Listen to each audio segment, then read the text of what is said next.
வணக்கம் சொந்தங்களே. சைவ பிரியர்களுக்கு ஒரு வாழைக்காய் கோலா உருண்டை.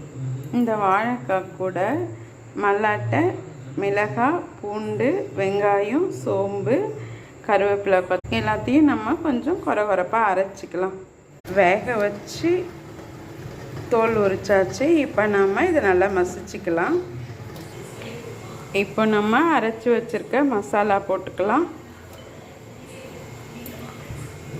தேவையான அளவு உப்பு போட்டுக்கலாம். கொஞ்சம் பெருங்காயத்தூள் போட்டுக்கலாம். கொஞ்சம் மஞ்சத்தூள் போட்டுக்கலாம். இப்போ நல்லா எல்லாத்தையும் நம்ம பிசைஞ்சிக்கலாம். எண்ணெயில் போட்டு பொரிச்சு எடுத்துக்கலாம்.